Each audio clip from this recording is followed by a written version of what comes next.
Obligasi daerah. Obligasi itu apa sih? Surat utang, Pak. Lah ya, oh duitnya aja banyak, ngapain harus ngutang-ngutang? Kita harus ngerti silpa kita aja 6 triliun. Iya kan? Ya, Pak. Kok seneng ngutang duit kita? Pak, soal banjir. Banyak. Uang tadi kan banyak sekali di luar. Dihitung ada 11.000 triliun yang disimpan di luar. Di kantong saya beda lagi, lebih banyak. Kita negara agraris, tetapi faktanya semuanya kita impor. Mulai dari beras, gula, kedelai, jagung, dan lain-lainnya, apalagi yang kita impor sekarang ini. Padahal sebetulnya ada potensi, ada kemampuan kita untuk swasembada sendiri. Kota Dewan Perwakilan Rakyat kita tidak mendengarkan apa yang sudah kita suarakan dari kemarin hingga saat ini. Betul, Pak ya? Betul.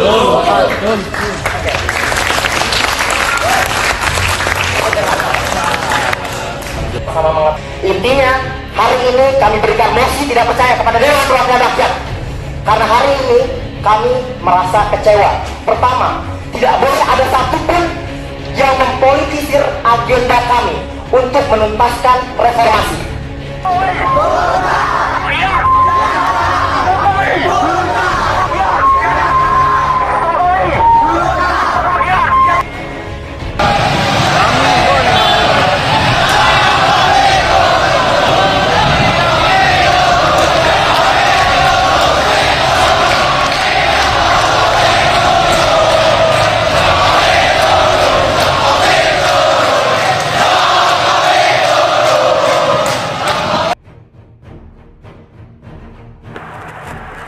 Pengadilan Negeri Jakarta Pusat bakal menggelar sidang perdana gugatan Tim Pembela Ulama dan Aktivis atau TPUA ke Presiden Joko Widodo pada 10 Mei mendatang.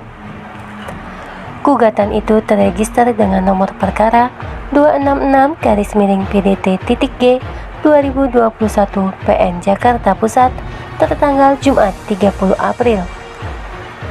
Adapun nama penggugat perkara itu ialah Muhyiddin Jali dan tergugat Presiden Jokowi selaku Kepala Pemerintahan Negara Republik Indonesia. Benar, sidang perdana 10 Mei 2021, sidang jam 10.00 waktu Indonesia Barat, kata Humas PN Jakarta Pusat Bambang Nur Cahyono saat dikonfirmasi Senin 3 Mei. Dia menerangkan bahwa perkara tersebut akan diawali dengan agenda mediasi antara pihak penggugat dengan tergugat. Persidangan akan dilanjutkan apabila mediasi tersebut tak menemukan jalan tengah. Tergantung para pihak hadir dan agendanya mediasi. Jika sudah lengkap para pihaknya, tambah dia. Merujuk pada situs Sistem Informasi Penelusuran Perkara atau SIPP PN Jakarta Pusat, petitum dalam perkara itu ialah menuntut Jokowi untuk menyatakan secara terbuka di publik pengunduran diri selaku Presiden Republik Indonesia. Penggugat perkara itu Muhyiddin meminta agar pengadilan mengabulkan seluruh gugatan dan menyatakan bahwa Jokowi telah melakukan perbuatan melawan hukum. Saat dihubungi, Muhyiddin mengatakan bahwa perbuatan melawan hukum yang diajukan terhadap Presiden Jokowi disebabkan oleh terjadinya sejumlah persoalan di negara Indonesia. Misalnya, kata dia, penegakan hukum dan perekonomian yang dinilai carut-marut. Lalu sejumlah pembohongan publik hingga melahirkan regulasi nasional yang dinilai tidak patut atau tidak layak hingga membuat gaduh.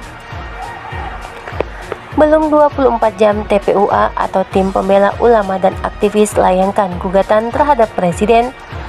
Ternyata berita tentang gugatan Egy Sujana, Jali Pitung dan kawan-kawan sudah semakin ramai diperbincangkan, terutama di media sosial dan media online.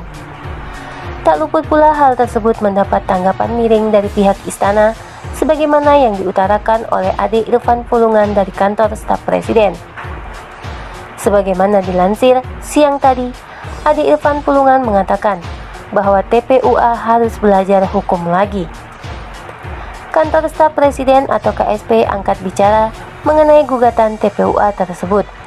Menurutnya, gugatan menuntut Jokowi mundur itu tidak berdasar. Pertanyaan saya adalah, gugatan yang diajukan Muhyiddin Jalih dan kawan-kawan ini, termasuk Bang Egy Sujana, itu dalam konteks secara hukum terpenuhi nggak unsur-unsurnya? Atau sebagai perasaan saja? Jadi melihat secara umum, teman-teman ini dibawa perasaan. Bapernya terlalu tinggi, kata tenaga ahli KSP Ade Irfan Pulungan kepada wartawan. Proses mengundurkan diri ada mekanismenya yang diatur Undang-Undang Dasar. Itu yang harus dicermati. Kita bisa bilang tidak boleh kita terbawa emosi dan terbawa perasaan melihat sesuatu. Sehingga, ya udah mundur aja Pak Jokowi. Itu nggak boleh. Cobalah teman-teman yang mengajukan gugatan ini belajar lagi lah ilmu hukum. Kalau nggak bisa nanti saya kasihkan peripatnya, kata pihak istana. Dia juga heran dengan tudingan Jokowi membohongi publik. Menurut Ade, tudingan itu sangatlah subjektif. Ade pun kembali meminta TPUA untuk tak saling menggugat. Menyikapi tanggapan Ade Irfan Pulungan tersebut, Egy Sujana pun balik mengomentarinya.